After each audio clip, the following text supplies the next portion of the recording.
मैं सीधे आदरणीय एसपी सिंह बघेल जी को आमंत्रित करता हूं कि वो आए और हमें संबोधित करें, क्योंकि ऐतिहासिक महिला बिल चल रहा है, आप सब परिचित हैं। कृपया आप हम सब बैठ के शांति से उन्हें सुने। आदरणीय बघेल जी।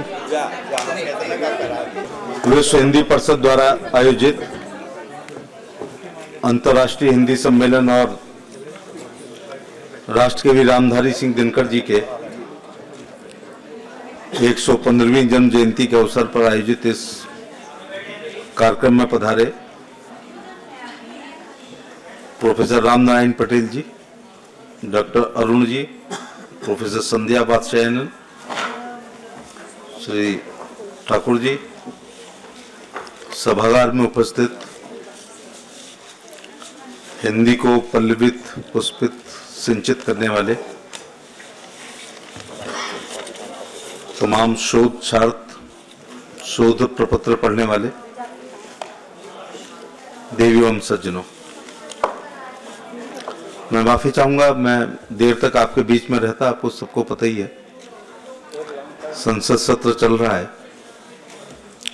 लोकसभा में चंद्रयान पर चर्चा है और राज्यसभा में आपके हितों की बात हो रही है, महिला सशक्तिकरण की। महिला शक्ति वंदन अधिनियम पारित हुआ, आप सबको उसकी बधाई और शुभकामनाएं। यह एक राजनीतिक अंत्योदय हुआ है। पंडित दीनदयाल उपाध्याय जी का अंत्योदय, मोदी जी ने उसकी थोड़ी परिभाषा बदली है।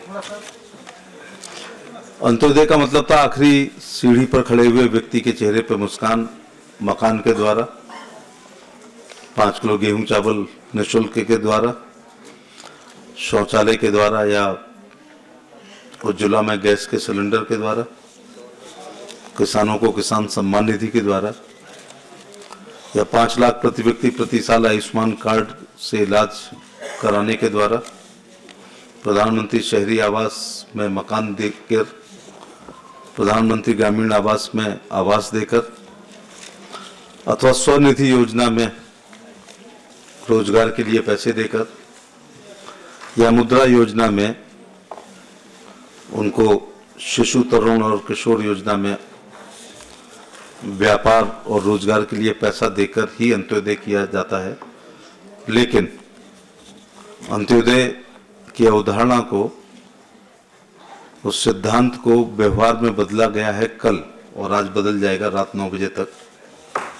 अंतिम पायदान पर खड़ी हुई महिला को लोकसभा और विधानसभा के दरवाजे तक पहुंचाने का काम ये विधेयक करेगा। इसकी आपको मुबारकबाद। वैसे ये साल महिला सशक्तिकरण का अनुपम उदाहरण है।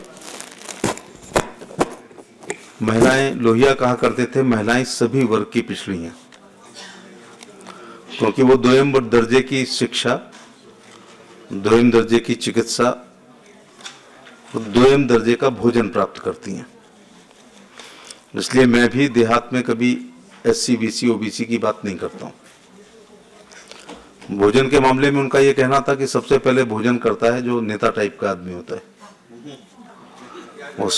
वो सुबह ही सुबह कहता है मेरे को DM से मिलना है, SP से मिलना है, MLA से मिलना है, BDO से मिलना है। तो ज्यादा कैलोरी वाला ऊपर का तरी का खाना वो खाता है। इसके बाद घर के अन्य पुरुष खाते हैं, फिर बच्चों में मेल बच्चे खाते हैं, लास्ट में बनाने वाली को खाना पड़ता है। मैं बहुत छोटे से गांव 32 घरों के घर से आया हूं, इसलिए भारत को ज्यादा ठीक से समझता हूं। देहाती बैकग्राउंड के लोग चूंकि डाइनिंग टेबल पर साथ में सहभोज नहीं करते हैं, इसलिए बनाने वाली को अंतिम कई बार बचता भी नहीं है। कई बार वो इशारा तो करती है चम्मच को बटोही में बहुत ज्यादा बजा के, लोग समझ नहीं पाते हैं। तो उसे महीने में 2-4 बार अचार और चटनी से भोजन करना पड़ता है। जिसका स्वास्थ्य सबसे अच्छा रहना चाहिए, जिसको मां बनना है, उसका स्वास्थ्य खराब रहता है। क्योंकि सहभोज नहीं होता है, साथ में नहीं खाते हैं।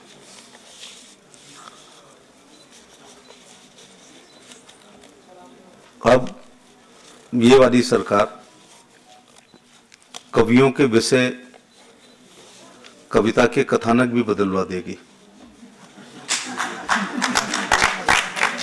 अपनी कविता के बहुत से विषय हमने विधेयक के रूप में पास कर दिए हैं, तो सबसे ज्यादा मुझे तो दुख हो रहा है राष्ट्रवादी कवियों के बारे में।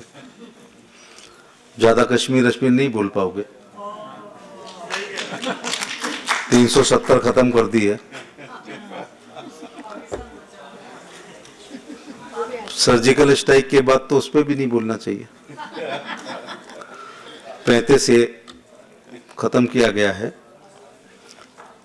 और 14 करोड़ की आधी आबादी 7 करोड़ के गर्दन पर लटकने वाली हमेशा 3 तलाक की तलवार को तोड़ के फेंक दिया गया।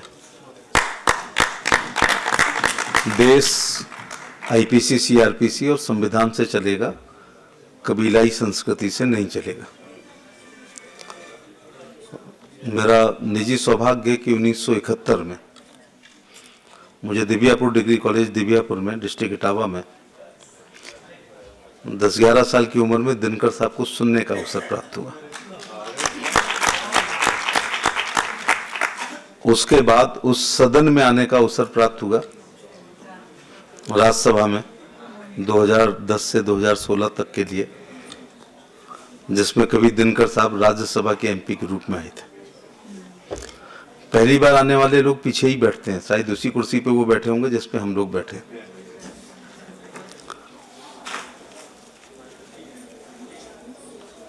जेपी आंदोलन के पीछे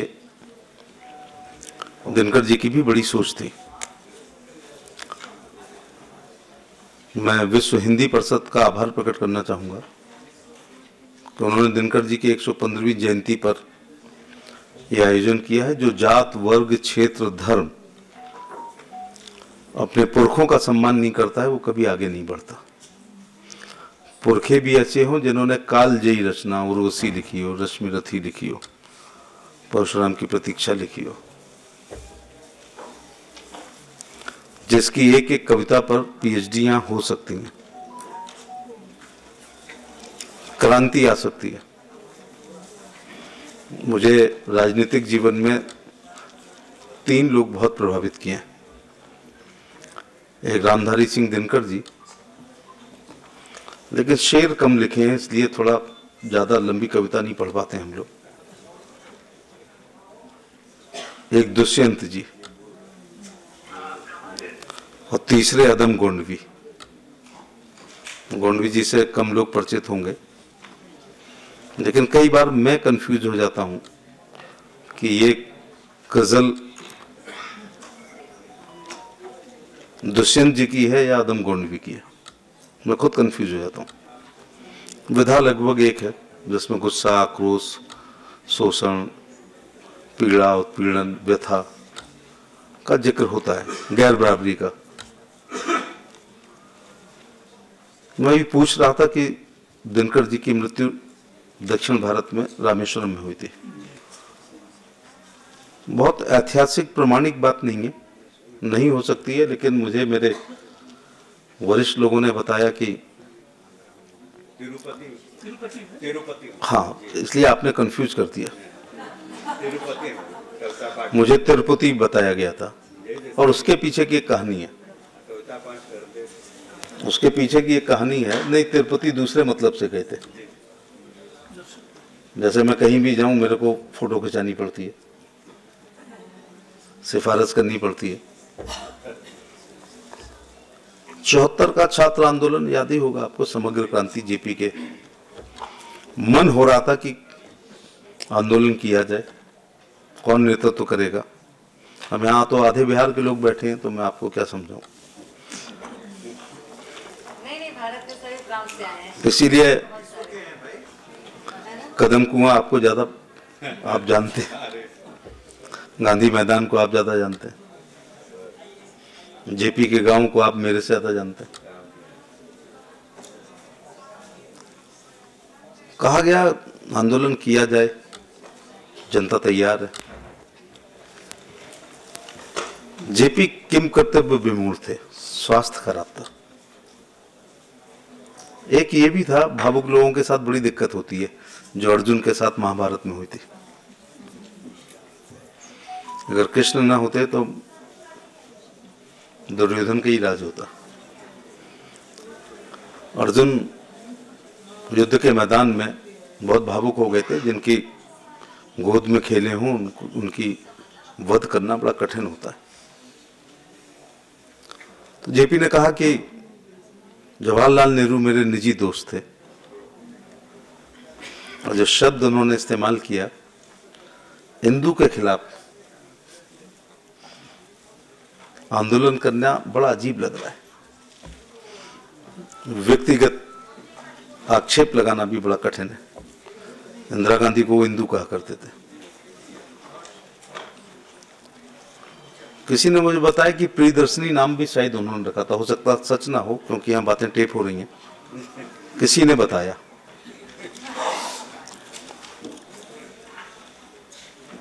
तो दिनकर जी ने कहा कि नहीं, आंदोलन तो होना चाहिए। जेपी ने कहा स्वास्थ्य खराब है। कंफ्यूजन था तो कहा चलो तिरुपति होके आते हैं। गोयनका जी और थे, रामनाथ गोयनका। कहा चलो बालाजी के दर्शन करके आते हैं, कोई रास्ता मिलेगा। तो रामनाथ गोयनका, जेपी और रामधारी सिंह दिनकर ने तिरुपति बालाजी के दर्शन किए। लौट के फिर पूछा किसने क्या मांगा। तो दिनकर जी ने कहा मेरे जवान पुत्र अब नहीं रहा है, तो अब कोई इच्छा नहीं है। पद्म विभूषण भी मिल चुका है, राज्यसभा भी जा चुका हूँ, राष्ट्र कवि भी हो गया हूँ, बेटा नहीं रहा है, अब कोई इच्छा नहीं है। गोयनका ने कहा कि पर व्यापार बहुत अच्छा चल रहा है, अब कोई ज्यादा इच्छा नहीं है। दिनकर जी ने कहा कि निजी तौर से कुछ नहीं मांगा, लेकिन भगवान से ये मांगा है कि मेरी, क्योंकि जेपी का स्वास्थ्य खराब होने से वो आंदोलन नहीं कर रहे हैं, मेरी बाकी उम्र उन्हें लग जाए। और ये होते ही हुमायूं और बाबर वाला अगर किस्सा वो सही है तो उसकी पुनरावृत्ति हुई। हमने सुना ना, बाबर ने 4 चक्कर लगाए हुमायूं के और कहा मेरी उसकी बीमारी मुझे मिल जाए, मेरी जिंदगी उसे मिल जाए। बाबर बीमार हो गए और हुमायूं ठीक हो गए।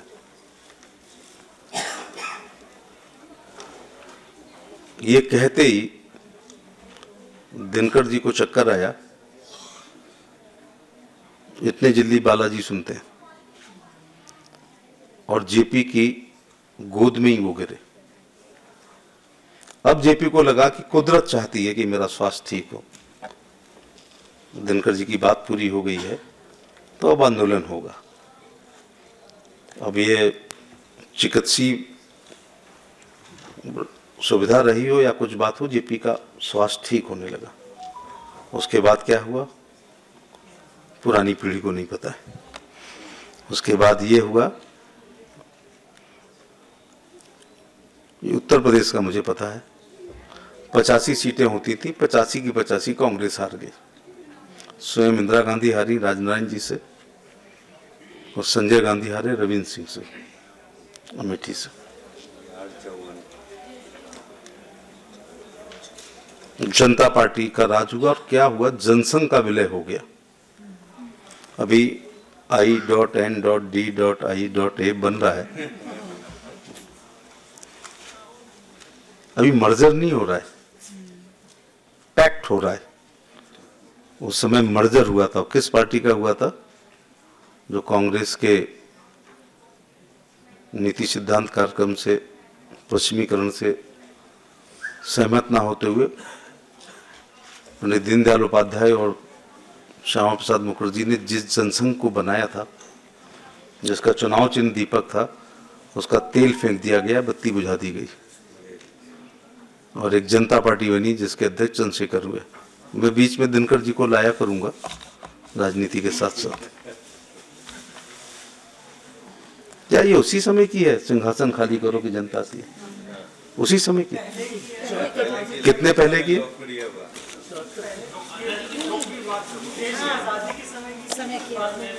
अच्छा, लेकिन वो आज भी सामयिक है। यहाँ से पढ़ी जरूर गई होगी। अच्छा, नहीं पढ़ी गई, वो नहीं पढ़ी गई तो क्या पढ़ा आपने? डेमोक्रेसी के लिए उससे अच्छी क्या हो सकती है? सदियों की ठंडी बुझी राख सुबुगा उठी, मिट्टी सोने का ताज पहन इठलाती है, दो राह समय के रथ का घर घर नाद सुनो, सिंहासन खाली करो कि जनता आती है। जनता, हाँ, मिट्टी की अबोध मूर्तें वही, जाड़े पाले की कसक सदा सहने वाली, जब अंग अंग में लगे सांप हों चूस रहे, तब भी न कभी मुंह खोल दर्द कहने वाली, ये वो जनता है। जनता, हाँ, लंबी बड़ी जीभ की वही कसम, जनता सचमुच ही बड़ी वेदना सहती है, सो ठीक मगर आखिर इस पर जनमत क्या है प्रश्न गूढ़, जनता इस पर क्या कहती है? मानो जनता ही फूल जैसे एहसास नहीं, जब चाहो तभी उतार सजा लो दोनों में, अथवा कोई दूध मही जिसे बहलाने के जंतर मंतर सीमित हो चार खिलौनों में। लेकिन होता भूडोल बबंडर उठते हैं, जनता जब कोपाकुल हो भ्रकुट चढ़ाती है, दोराहा समय के रथ का घर घर नाद सुनो, सिंहासन खाली करो कि जनता आती है। हुंकारों से महलों की नींव उखड़ जाती है। मुझे याद आ रहे हैं पाकिस्तान के मशहूर शायर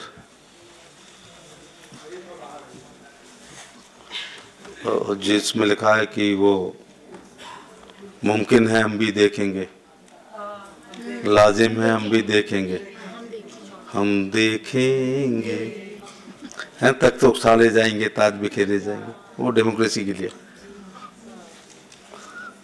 अरे मेरे फेवरेट हैं वो, मैं उनके घर गया हूँ लाहौर में, उतर गया। ये स्टेज ऐसी चीज होती,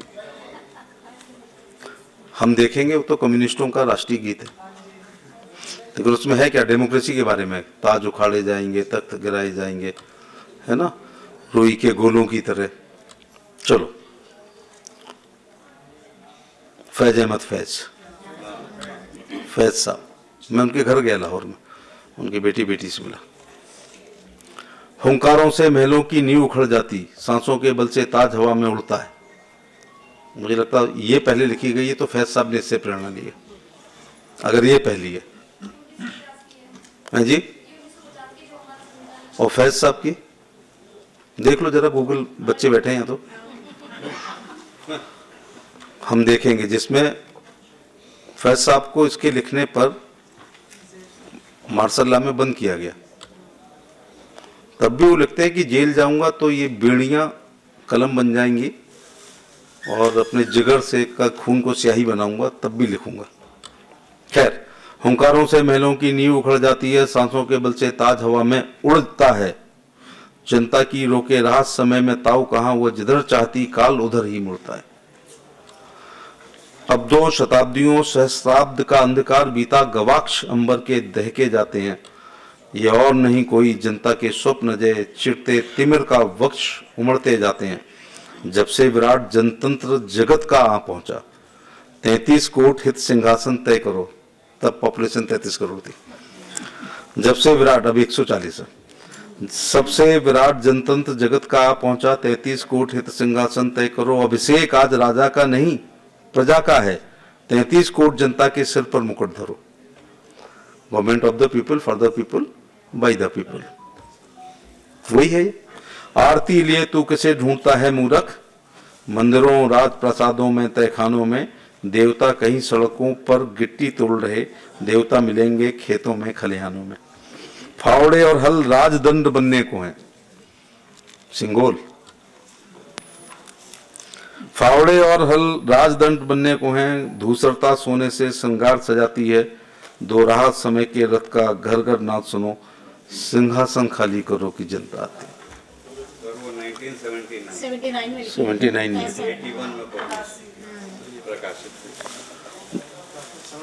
एक जगह ये भी कहते हैं कि देव ना वे थे और ना हम हैं, सब परिवर्तन के पुतले, हाँ की गर्व रथ में तुरंग सा, घोड़े सा, जो जितना चाहे जुत ले। तो आपका धन्यवाद कि मैंने कहा था, जो जात वर्ग क्षेत्र धर्म पुरखों का सम्मान नहीं करती आगे नहीं बढ़ती। पुरखे ऐसे हों जो पद्म विभूषण हो, राज्यसभा के एमपी हों, उससे बड़ी बात है राज्यसभा में तो और भी लोग हैं जिन्होंने रश्मिरथी उर्वशी कालजयी रचना लिखी हो। तो ऐसी जन्म शताब्दियों से जागृति आती है, जागृति से सोच बदलती है, सोच से संघर्ष करने की क्षमता आती है, और संघर्ष से सत्ताएं मिलती हैं, सत्ताओं से इतिहास बनता है। फिर इतिहास ऐसे ही 21 तारीख को विज्ञान भवन में साहित्य के रूप में पढ़ा लिखा समझा और सराहा जाता है। क्या मजेदार बात है कि विज्ञान भवन में साहित्य की चर्चा हो रही है। तो काफी विषय वस्तु हम लोग छीन रहे हैं। अब ये लाइन बहुत अच्छा लिखा है, तात्कालीन परिस्थितियों में लिखा है। साहित्य समाज का दर्पण है और दर्पण झूठ नहीं बोलता। बकौल कृष्ण बिहारी नूर, चाहे सोने ही मढ़वा लो, आईना झूठ नहीं बोलता। तो ये था ना उनका, श्वानों को मिलता दूध बात भूते बच्चे अकुलाते हैं।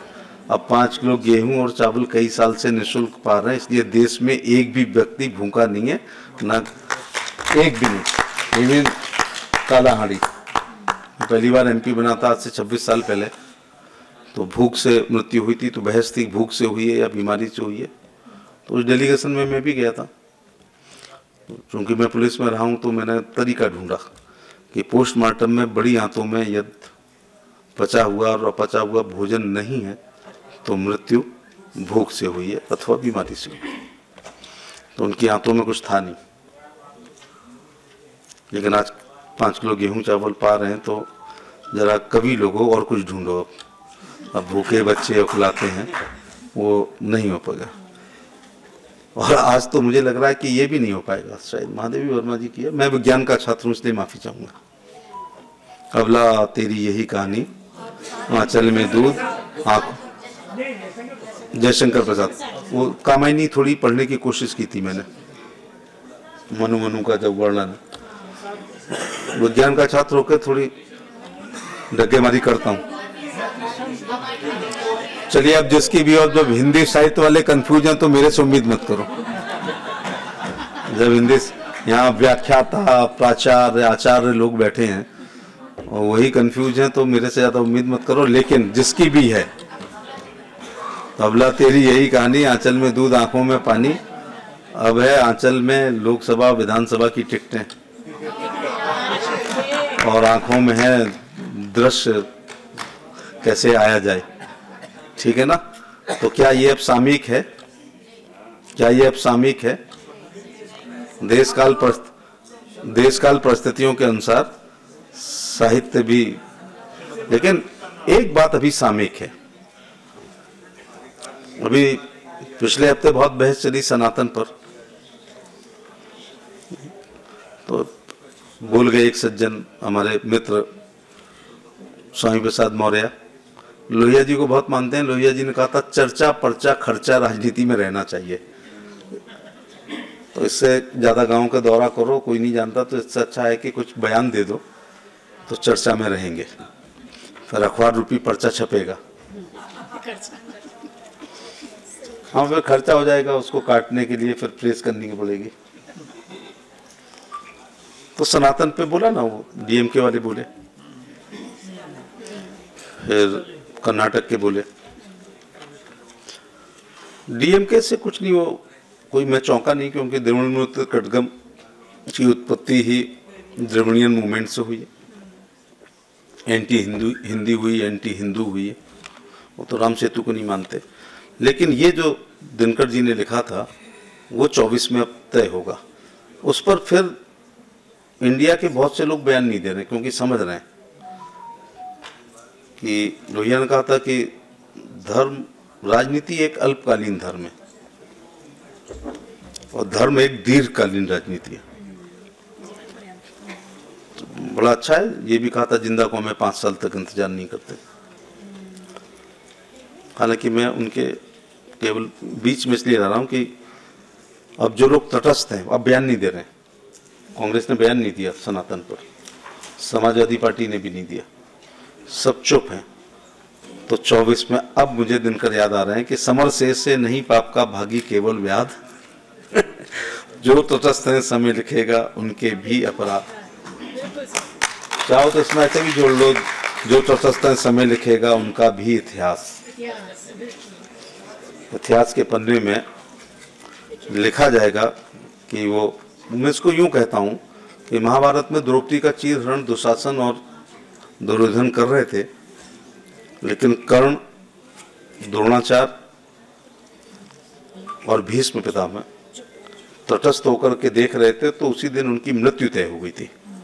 तो ये बहुत अच्छा लिखा है कि समर से नहीं पाप का भागी केवल व्याध जो तटस्थ है समझ के। तो ऐसी, मैं राजनीतिक बातों के लिए नहीं आज दिनकर जी के लिए आया हूँ, लेकिन जो तटस्थ हैं, जो बोल नहीं रहे हैं, जो मौन होकर के सनातन पर, और गलत कह रहे हैं। 1192 मुझे लगता है मैं सबसे ज्यादा मैं ही बोल गया ना। नहीं सुनना चाहते, पर्ची वर्ची देना चाहो तो दे दो। 1100 ने मैं बहुत मुखर हूँ। 1192 में तराई का दूसरा युद्ध हुआ था, सनातन पे कहना चाह रहा हूँ। हम हार गए, गोरी जीत गया। क्या हिंदी पर आंच नहीं आई होगी? क्या भारत की सभ्यता, संस्कृति, धर्म, आध्यात्म, गीता, पुराण, महाभारत, उपनिषद, ऋचाएं, वेद, साहित्यिक, सांस्कृतिक धरोहर पर आंच नहीं आई होगी? क्या आई होगी? गोरी के बाद कुतुबुद्दीन ऐबक, उसके बाद इल्तुतमिश, सीधे सीधे आप ये कुतुब मीनार उसका प्रतीक है कि हमारे तमाम जैन मंदिरों को तोड़ के बनी। उसके बाद अलाउद्दीन, वो बलवन, अलाउद्दीन खिलजी, मोहम्मद खिलजी, जलालुद्दीन खिलजी, फिरोज तुगलक, मोहम्मद तुगलक, गयासुद्दीन तुगलक, सिकंदर लोदी, बहलोल लोदी, इब्राहिम लोदी, बाबर, हुमायूं, अकबर, जहांगीर, शाहजहां, औरंगजेब, उसके पहले हूण, यमन। अभी कौन सी गुलामी समाप्त हो गई है? जहांगीर बैठा हुआ था दरबार में, शहजादी रोते हुए आती है, क्या हो गया? बोले हाथ जल गया। ऐसी दरबार में एक अंग्रेज बैठा था, झोले से मलहम निकाला, शहजादी को लगाया, शहजादी को ठंडक पहुंची, बादशाह खुश हुआ। मांगो क्या मांगते हो? कुछ नहीं, जहां बना 10x12 का एक टेंट विशाखापट्टनम में व्यापार के लिए लगाना है, उनका लगा लो। वो 10x20, 20x40, 40x80 होते हुए ईस्ट इंडिया कंपनी के रूप में पूरे देश में छा गया। वो मलहम बैसलीन थी, इस बैसलीन ने एक बार हमको गुलाम कर दिया। उसके बाद तो फिर लॉर्ड मैकाले की औलादों ने तो बहुत नुकसान पहुंचाया। तो ये विश्व हिंदी सम्मेलन भी हो रहा है ना, बहुत खतरे में हो। घरों में कुत्ते के साथ अंग्रेजी बोली जा रही है, लूसी सेट, लूसी गो, लूसी अटैक। क्या अजीब बात है कि एक दिन हिंदी दिवस मनाया जाएगा। होना है चाहिए कि एक दिन अंग्रेजी दिवस मनाना चाहिए, नहीं मनाना चाहिए। वो आ गई है तो थोड़ा एक दिन उसको भी दे दो, लेकिन 365 दिन उसके हैं, एक दिन आपका है। गलत फहमी रही लोगों को। बिना एक अंग्रेजी का शब्द बोले फ्रांस, जापान, चाइना, रूस, जर्मनी, कोरिया एक शब्द बोले बिना विकसित राष्ट्र हो गए। हम रानी के गुलामटे ही विकासशील हैं। गलती थोड़ी सी वही हो गई 47 में, लम्हों ने खता की, सदियों ने सजा पाई। अंग्रेजों को हटाया था तो हिंद महासागर में, बंगाल की खाड़ी में अंग्रेजी को डुबा देना चाहिए था। तो हमारे यहाँ उसके पहले भी नालंदा, अभी कोई नालंदा के आए थे। संयोग है केवल कि जिस साल बख्तियार खिलजी नालंदा जला रहा था संयोग है गोरे लोग उसी साल फावड़ा लेके ऑक्सफोर्ड की नींव खोद रहे थे, उसी साल समकालीन। और नालंदा में जब आचार्य विष्णुगुप्त प्रोफेसर हूँ, तो मुझे तो चपरासी की भी अगर नौकरी मिल जाती तो मेरा सौभाग्य था। 3 मंजिला इमारत कई साल जलती रही, सब कुछ जल गया। तब क्या कहते हैं अपन, पेन ड्राइव नहीं थी, वो दादी के यहाँ रखी होती तो सब बच जाता। लगभग सब जल गया है, बल्कि मैं कहूँगा कि 99% जल गया है। अब जो सुन के जो बचा है वही बचा है। फिर गलती कर दी इन लोगों ने, समान शिक्षा नहीं की। अगर 47 में आज़ादी के साथ समान शिक्षा हो जाती तो हम गांव के बच्चे भी IAS IPS हो जाते। पहला स्टैंडर्ड देहरादून का दून स्कूल, अजमेर का मेयो कॉलेज, ग्वालियर का सिंधिया, नैनीताल का शेरवुड, फिर Peter's Patrick, Charles Georgie, GD Govind का DPS। उसके बाद और कुछ अंग्रेजी अधकचरी पढ़ा के, नीली लाल टाई लगा के, अंग्रेजी नाम रख के, लास्ट में अपने वाले जिससे हम पढ़ के आए। ज़्यादा लोग नहीं है हमारे वाले। कक्षा 6 में अंग्रेजी से मुलाकात करवाई गई, वहीं 4 साल के बच्चे इंडिया के लोग पढ़ रहे थे, हम भारत के लोग कक्षा 6 में अंग्रेजी पढ़ रहे थे 11 साल की उम्र में। 6 साल पीछे किया है हमको। और विदेशी भाषा फिर हम डर गए उससे, वो हम पे हावी हो गई। हम गणित पे हावी हो गए, हिंदी पे हावी हो गए, भूगोल पे हावी हो गए, संस्कृत पर हावी हो गए, लेकिन वो मेम साहब हम पे हावी हो गई, आंग्ल भाषा। तो याद है 8वीं में काऊ पे निबंध आया था, मैंने रटा था, काऊ हैज 4 legs 1 long tail। फिर मैं भूल गया। हिंदी में लिखवाते तो लिखता ना कि बछड़ा देती है, बछड़ा से बैल होता है, सानी होती है, गोबर देती है, गोबर से कंपोस्ट खाद बनती है, कंडे बनते हैं, कंडे घर में जलाने के काम आते हैं, बैल बनता है बड़ा होके, फिर बैल से बैलगाड़ी चलाते हैं, रहट चलाते हैं, कोल्हू चलाते हैं। राहुल थोड़े जानता, मैं जानता हूँ दाएं होती है उससे। दाएं तो कम ही लोग जान रहे होंगे, दिल्ली वाले तो नहीं जान रहे होंगे। तो B कॉपी भर देता, फिर C भर देता, तो सिमट गया 2 लाइन में अंग्रेजी। ये बड़ा देहातियों का नुकसान हुआ है ना। फिर सामान्य ज्ञान हम लोगों को पढ़ा ही नहीं गया, कभी नहीं GK पढ़ाई गई। मैं तो BSc करने के बाद मैं छात्र राजनीति कर रहा था, फिर एक बार एक मोटरसाइकिल अपनी कॉलेज में रखने गया, तो उसने कहा पैसे दो। मैंने कहा यार छात्र नेता हैं। तो उसने कहा कि हम भी छात्र नेता थे, क्या नाम था, फलाना। अरे मैंने तो, आप तो विश्वविद्यालय के अध्यक्ष थे। बोले हाँ, आजकल साइकिल स्टैंड चला रहा हूँ। तो मैंने कहा मैं नौकरी करूँगा। तो फिर एक नौकरी का फॉर्म भरा, उसमें खास GK अनिवार्य है और अंग्रेजी अनिवार्य है, और दोनों कमजोर। खैर वो खन्ना वर्मा की उपकार प्रकाशन की में लाया, फिर किताब एब्रीविएशन पढ़े। BSc बच्चा पढ़ रहा है, नदी कौन सी लंबी, पहाड़ नहीं, एब्रीविएशन से शुरू होता है, अल्फाबेट A, ऑक्सिलरी एयरफोर्स। अगले दिन मैं पढ़ रहा हूँ, नदी कौन सी लंबी है, पहाड़ कौन सा ऊंचा है, मुद्रा क्या है, राजधानी क्या है, संयुक्त राष्ट्र संघ का महासचिव कौन है, WHO कहाँ है। आजकल WHO मुझे बुलाता है, वो अलग बात है, तब मैं WHO पढ़ रहा था।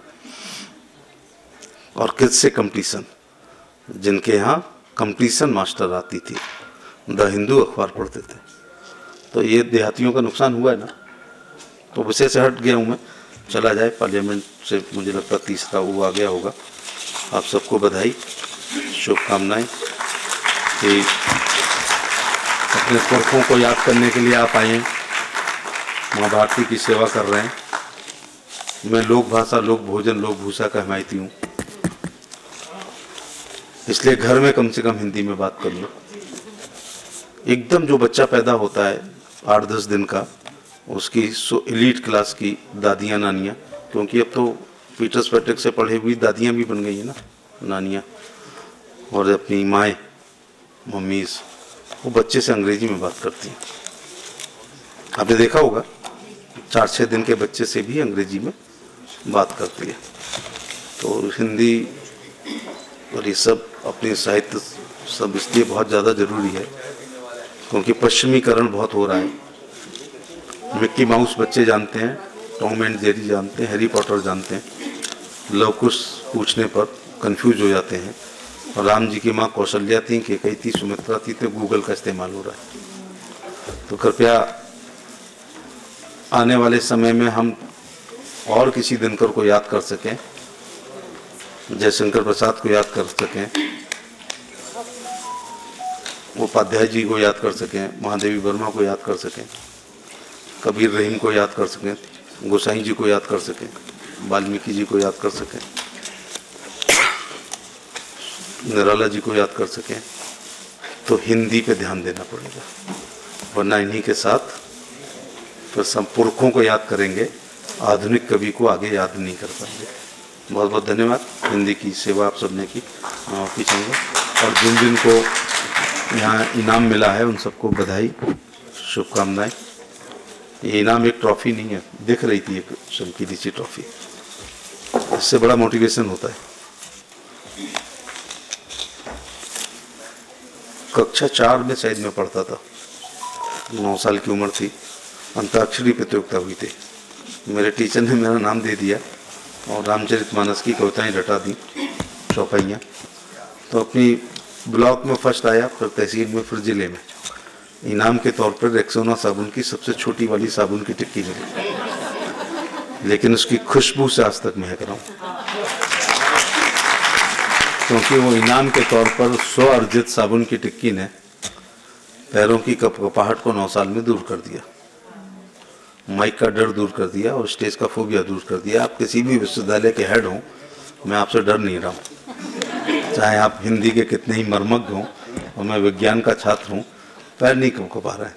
ये उस इनाम का दौर है। तो ये जिनको इनाम मिलता है ये आम लोग नहीं होते, ये थोड़े साइको क्रैक जुनूनी होते हैं, तभी ये इनाम पाते हैं। लोगों को इनके गले की माला दिखाई पड़ती है, पैरों के छाले नहीं दिखाई पड़ते। तो जले नहीं, बराबरी करें। 2 शेर जिनको अवार्डी हैं उनको सुनाता हूँ कि जब से मैं चला हूँ मेरी मंजिल पर नजर है, इन आँखों ने कभी मील का पत्थर नहीं देखा, और यहाँ पर मत रुक जाना, मेरी ज़िंदगी एक मुसलसल सफ़र है, मंजिल पे पहुँचा तो मंजिल बढ़ा दी। और मोदी जी ने पद्म पुरस्कारों की परिभाषा बदल दी है। अब यू नो करके बहुत अंग्रेजी बोलने वाले, LV का पर्स लिए हुए, राडो वाडो की घड़ी बांधे हुए, अब इनका वही वर्चस्व नहीं है। अब पसीने की, मैं तो उसे खुशबू ही कहता हूँ, वो PMO और राष्ट्रपति भवन तक आ जाती है। तो अब समाज सेवा की पगडंडियाँ राष्ट्रीय राजनीति के राजमार्ग पर लाती हैं, और राजनीति में नहीं आना है तो वो राष्ट्रपति भवन के अशोका रोड हॉल में पद्म पुरस्कारों के लिए ले जाती हैं। ऐसे लोगों को मिला है जिनके पास पहनने को जूते नहीं थे और वो इतने सरल थे उन्होंने खरीदे भी नहीं। धन्यवाद।